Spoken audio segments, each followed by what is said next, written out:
These are 5 Roblox Studio beginner tips that you should know if you're making one of your first games in Roblox Studio. Let's do it.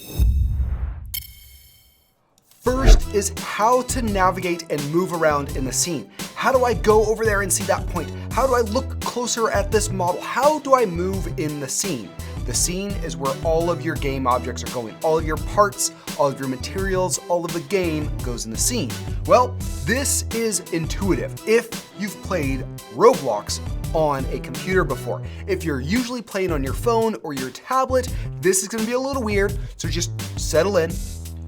To move left and right like this is to hold down the right click on the mouse. So you're looking at the button that your middle finger usually rests on. If you're using a trackpad on a laptop, this is gonna be a little harder. You might have to use 2 fingers. If you're on a Mac, you might have to just get a mouse. You're gonna be doing game development, I would recommend a mouse.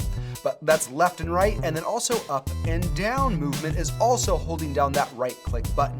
Now, to move in and out of the screen is just like if you were walking or running in a Roblox game. W, A, S, and D. So W gets closer, S backs up, A goes to the left, D goes to the right. This is all on the keyboard, and you're following the direction you're facing, just like if you were walking in your game.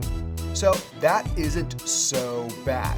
But if you were uncomfortable using the keyboard, you could also use the scroll wheel on your mouse to scroll in and out, just like you were scrolling up and down on a web page. And then the middle mouse button that's clicking down on the scroll wheel, if you have a mouse, will actually pan in all of the directions. Tip number 2, in every tutorial you're gonna see out here, you're gonna see what's called the Explorer window and the Properties window on the right-hand side here. How do I get those? Well, we come up to View, and then we select Explorer and Properties. These are the most important windows in Roblox Studio. You're gonna use these constantly, so make sure they are open in your game. They're the 2 biggest ones on the left-hand side. And if you don't see this bar right here, let's say it looks something like this, well, this arrow right next to what's new, or next to your username, that is gonna open up your tab bar. And you want this open. You wanna be able to see all of this all of the time.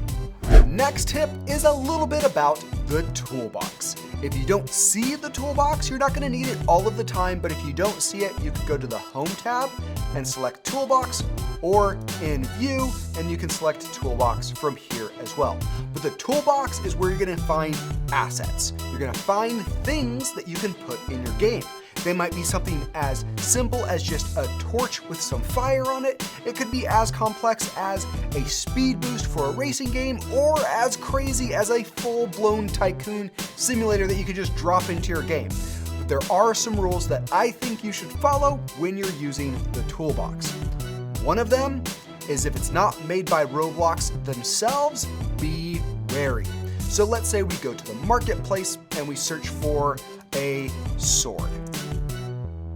We can see tons of really cool looking swords. I mean, look at this one. This one's insane. That looks awesome. But should I use it in my game? There are things all in the toolbox that if you put in your game, it will break your game and you won't have, it'll be a chore to try to get it out. So just be mindful of what you're adding in here. What I like to do is go into the filters right here and then search by creator and just type in Roblox. That way, it's the very first one, I know that everything here has been created by Roblox themselves. So I know it's safe, it's not gonna break my game, it's not gonna have any sort of weird viruses or anything like that in it. So if you wanna make sure something is 100% guaranteed to work, search for Roblox in the filters. But if you wanna take a gamble on a part that is not made by Roblox, when you hover over it, you can see the votes. The green are positive votes, the red is negative votes. I'd recommend not using anything that has fewer than 100 votes unless you know the creator who made it, and make sure that that green bar is way bigger than the red bar. Then you probably should be okay. You also want to open it up and look at it and see what is in this part, how many scripts whatnot, everything that is part of this part to see if there's a script in there that does some nefarious, some bad things. So just be aware of that. The last tip, how to publish your game. This is pretty straightforward, but it is a little weird. So let's walk through it. We're gonna have our game finished. We're gonna have it saved. We're gonna File, Publish to Roblox as, or Publish to Roblox. Let's use Publish to Roblox. This is gonna open up this screen right here. We wanna go ahead and give our game a name. This is gonna be what everybody sees. Make this as clickbaity, as exciting as possible. I'm gonna say Best Tycoon Simulator. Use all of the keywords there. Give it a description. Go ahead and make it available on the computer, on the phone, and on the tablet. Console is a whole bag of worms. You can probably leave that one blank and then hit create, and that will publish it. That doesn't make it public for other people to see, but it will publish your game to Roblox. To get other people to see it, check out our entire publishing video here on the channel. And if this was helpful, leave a like, subscribe, smash the bell button, watch our streams, all of that stuff. Hopefully this is helpful. And if I missed anything or you have something that you would like to show off, put it down in the comments and I will play it. And if it's great, I'll make a video out of it.